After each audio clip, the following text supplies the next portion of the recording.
Hey guys, welcome to another episode of Album Review Corner. This week we're gonna do Eminem's Recovery. That's from 2010 album. I'm here with Bobby at his house. We decided to do this real fast. You've never heard the album really, so we listened to it on Spotify. And we're just gonna, if you guys haven't listened to my show before, I just do track by track, and then give you my overall impression. So we're gonna just go and we get probably alternate, right? Yeah. You do one and I do the other. Sure. All right. You go ahead start. I guess there's a track list up there. All right. We're So looking at the track list on the computer. If you guys are wondering. yes, we are. Um, let's see. Oh yeah. So Cold Wind Blows. If anybody, I'm sure you know Eminem. He's infamous for a feud with Mariah Carey as well as other artists. And this is basically another song, another dig at Mariah Carey and Nick Cannon. That's basically what this one is. Yep. That's that's the first song. It's an interesting song. All the songs, I think this whole album is, I wouldn't say classic Eminem for sure, but I think it's just a new Eminem. It's all about the new him and the new everything because he's just recovered from a drug addiction, and it's all about recovery, which is what the album's name is. Yeah. So how appropriate. Yeah. All right. The second track name here is "Talk to Myself," and this is basically about him thanking his fans.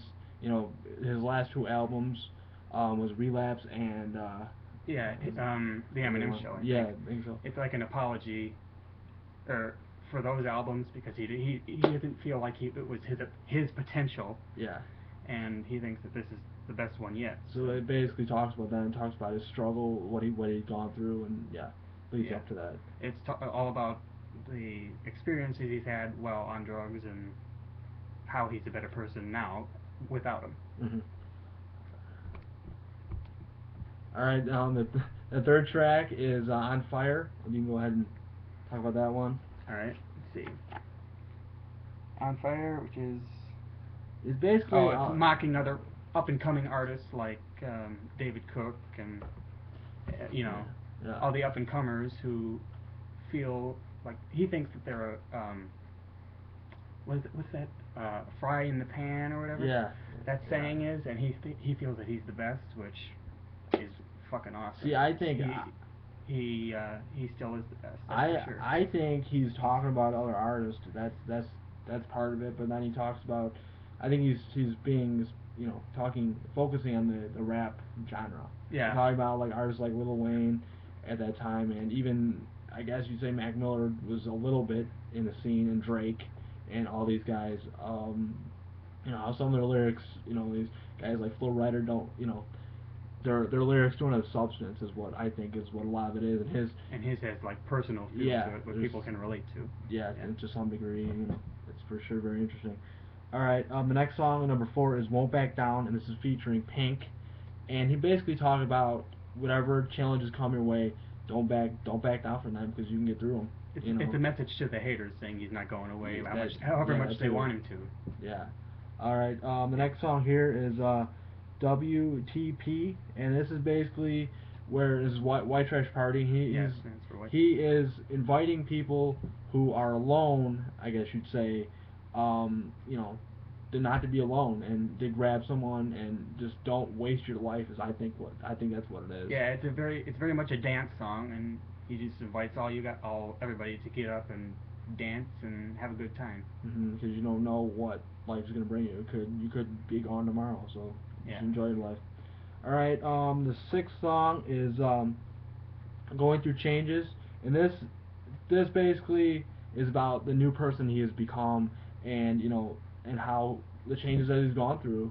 And the intro is an Ozzy Osbourne song, "Going Through Changes," and it was featuring Kelly Osbourne, I think think. Yeah, I think And just basically, and that kind of, it, to me, incorporates. a new era Yeah. of Eminem because Yeah. he's become a whole new person as a result of the freedom that his life without drugs has Yeah. made him feel. And then it's kind of ironic because Ozzy's been through all these drug problems and somehow gotten through this. I don't understand it, but Very similar personalities. Yeah, no, yeah, for sure. Okay, you want to do the next one here? Yeah, sure. No, I'll say it here. The next one is "Not Afraid." Yeah, oh yeah.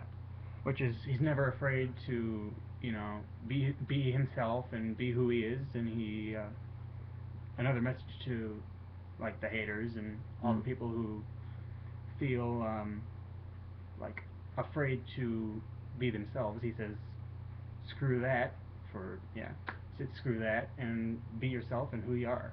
Don't be afraid. Yeah. All right. Over to you. Yeah, oh yeah. The next song here is Seduction. And it's basically an interesting song. We had a little bit of trouble trying to figure this out.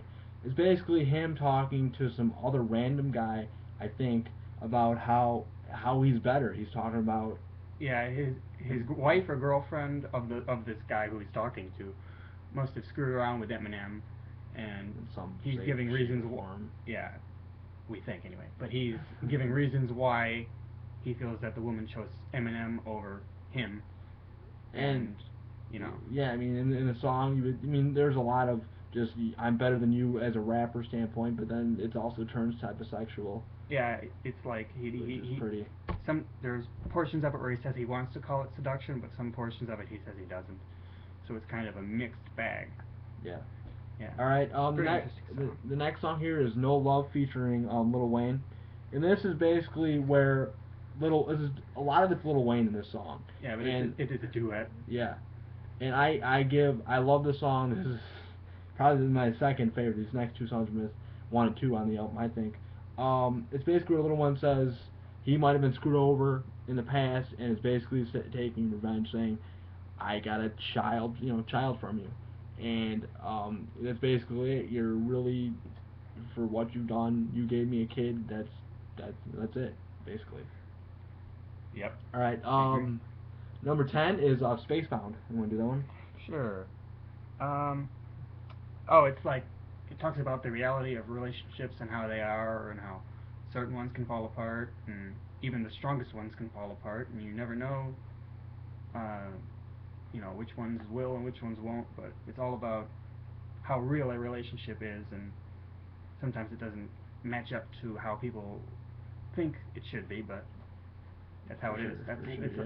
the real life of a relationship, basically. Yeah. All right, the next song is Cinderella Man, and to me, this song, just the title makes me think of boxing, and getting back up, and just if somebody punches you, or either physically or mentally, and you can take a brunt from a fight or whatever, just give. This song is about Eminem's rebirth as an artist, not only as an artist but as a person. Um, you know, I agree. Yes, and because he has gone through a lot, and haters have hated on him, but he's come back, maybe just stronger than, way stronger than it was before. I would say. Yeah, stronger than he was before. And my personal favorite on the album is this song, by the way, and it's something people can relate to, I think. All right, the next song here is 25 to Life, and this is how Eminem thinks. I would say that he thinks his relationship is a prison, in either his relationship or his life in some cases, because he's been trapped with drugs and with bad relationships. As the 8 Mile movie, I would say this is what I think equates to Kim, and how that relationship went, and just a bad taste that he had from all those. Yeah, and I think it's also about how hip hop. He thinks some aspects of it might have put a damper on his relationship. Yeah. All right. The next song is "So Bad." It's number 13. Yep. And basically, I think it's about Eminem and his This one's funny. His origins, kind of roots and stuff. Yeah. He talks about a lot about Detroit, Michigan, where he grew up, and yeah, whatever. He talks about that, and he talks about being a pimp, right? Yeah, it's like through his eyes, if he were a pimp, and how he would, treat women, and which is very bizarre. Yeah, I was gonna say it's typical rap nowadays. It's yeah, he kind of probably him nowadays. How trying to reach to the new crowd of new generation of rappers, and it's a pretty good song, but yeah. Yeah, it's very, very. It's a very bizarre song. It's pretty funny. We both laughed when we heard it. Okay, the next song here is Almost Famous. Yeah, Almost Famous. Number 14 here, and it's basically about how people want to be famous, and they have a desire, and then yeah, they don't realize how much it takes to be famous and the pressures that come along with it that a lot of times people don't realize until they already are. yeah. And I think this is the song where he talks about Kurt Cobain. He mentions it Yeah, he in one mentions line, and talks maybe a reference towards the suicide. Yeah. Maybe just a little bit. Talks about how some people can't handle it. Can't deal with it once they have it. Be careful what you wish for is basically the message of the song. Yeah, which we've seen a lot of artists in rock and roll. Tragically with Amy Winehouse and everybody else. So. Yeah. All right, the next song here is 15 is Love the Way You Lie featuring Rihanna. We could talk about that a little bit. Which is he wrote it with Alex DeKim, which is after she felt she was in an abusive relationship with not only the music industry but life as well, which is about domestic violence. This song deals with domestic violence and abusive relationships, and Rihanna and Chris Brown definitely have gone through that. So I think that's why she was chosen to do it. Yeah, and I find it interesting that this is a couple years ago. This album was made and the song was released. It was the first track, but she's with Chris Brown. I think I heard. Yeah. Which is interesting on her part for sure. People grow up, but to me, it's a interesting, stupid decision. Well, people have their. I mean, you could justify either way. He's probably a love of her life, and people have different ways of running it. But either way, I'm happy for him. But you feel differently? Yeah, a little bit. It's just if somebody hurts you like that, you go to an award show and you're black and blue. I believe that's what it was. Yeah. You're kind of embarrassed for yourself, but also embarrassed for that person because I think you try to somewhat stay away from them. But oh yeah, but if she loves him, I think they both want to get him help, and if he wants to do it and she wants to stand beside him, more power to him, and I'm happy for him. But yeah, let's do the next one. All right. The next song here is You're Never Over. It's number 16. You want to do this one? Yeah, it's a tribute to his good friend Proof, which was another rapper who I believe died in a hit and run or was murdered, and tragically, and I think 2006. This album was made in 2010, and it's a tribute to Proof and a message to all of his fans to never give up, no matter how bad things seem to be at times. Yeah. With the complications of life. Oh yeah. It's inspirational track for sure. And then that you would think that'd be the end, but no, as true Eminem fashion, there's one more track. Yes. And this one is untitled. It is named Untitled. Excuse me. It's a hidden track, like I said. It's basically to me classic Eminem. Yes, it's just something to It's just for me. He's sitting in the room saying, I gotta put my classic spin on it. So he's basically screwing around. There's a lot. I think there's a lot of that. Yeah, it's a lot of inspirations from probably the real Slim Shady and all of his old classic albums that we all love and know him for. And yeah, it's a very good song. Yeah. Very fast paced, but very good. Yeah, it's pretty funny too. I mean, yeah. All right. Well, that was just a track by track, guys. What I basically thought of the album here is it's a new Eminem for sure, a good Eminem. He's not as angry. I mean, he's angry because he's back. I don't know. I'm not angry for A lot of his anger probably was from as a result of drugs and stuff. And he seems to let loose a lot more than he did. Not a lot more is pent up. That's what I meant. Yeah, I know what you meant. So. Yeah. I mean, I don't know. I mean, the tracks are very. There's a couple that are slow. It's got some dark spots, some slow spots for me. I don't know what you think about that. It's a very good album. I think there's something in it for everybody, and something even if you don't like Eminem. I don't know why you wouldn't, but some people don't. But even if you don't like him, there's still something in it for everybody, and he's not as like I said, not as angry and not as rough as he once was. Yeah, geared towards one fan base. Yeah, it's all for everybody, and so. Yeah.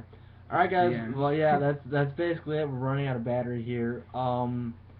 Next week I'm going to do Slash featuring Miles Kennedy as my album review. It'll probably be on Monday or Tuesday. We'll see about that. Yeah, guys. Well, for Bobby, I'm Jason again. Peace and love. The classic trademark. Your Ringo. There's your Ringo influence for today. All right, guys. Thank you guys for watching. Have a nice day. Have a nice day, guys.